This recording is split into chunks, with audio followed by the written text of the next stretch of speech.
In this video, we are going to learn about the masking tool. So let's go and open up Hoodie. There we go. And let's make sure that we have our layers open. So go to Window, Layers. Okay. Just going to move that down here. And next, let's go to File and place the model face. There we go. And press enter. And I would like you to go to layers over here and click on model face and drag it behind background. Well, you can see that you're not able to do that because background is locked. So I would like you to double click on background and call it Hoodie. And go OK, and when you double click on it, it unlocks it. So now you can go click on model face and drag it behind background there.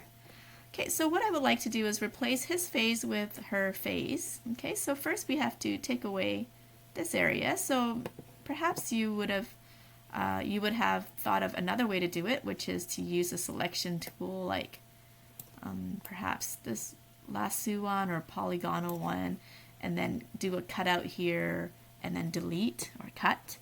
But today I'm going to show you a different way to mask something out. Okay, so let me just move this up. Okay, so let's click on Hoodie layer and let's go down here to the masking layer. So add layer mask.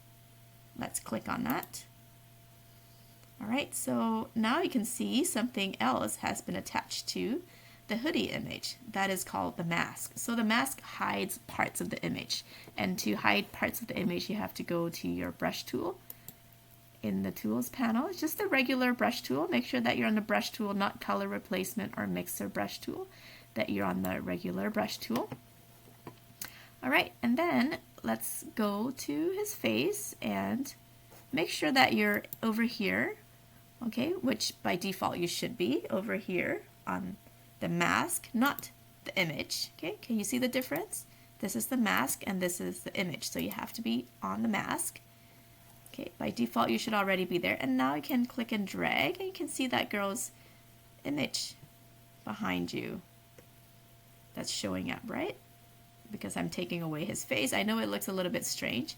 If nothing is happening, it could be because down here, okay, the white square is in front of the black square. So go to your keyboard and click X. Can you see that now that has changed? Now the white's in front of the black, and press X again and the black's in front of the white. Do that back and forth. So that toggles it, changes what's in front. So basically you want to be in the black. Being in the black allows you to click away or mask away parts of that image. Okay? There we go. And don't worry if the girl's not in the right place because you can move it later on. She's on a separate layer. And there we go. I have it nicely there. Sometimes your hand slips in. Whoops. I sort of delete it more than I wanted to. So in that case, go click X on your keyboard. Okay, now you can see that the white is there. So the white allows you to add back what you accidentally clicked away. You can add everything back if you want it to. All right. So I'm going to go X again so that I can take away. Okay, why don't we practice that a few times? X, when the white's in front, it adds back. And X, when the black's in front, it takes away. All right. So I'm going to use a bigger brush size. Brush sizes are up here. I can also go to the square bracket on my keyboard, which is a faster way to do so. Go. I can zoom in, make my brush size smaller.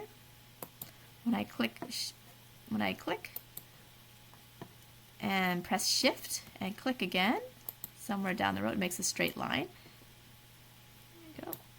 Click, Shift, click. Okay, so that's one neat trick that I like. So before we start the next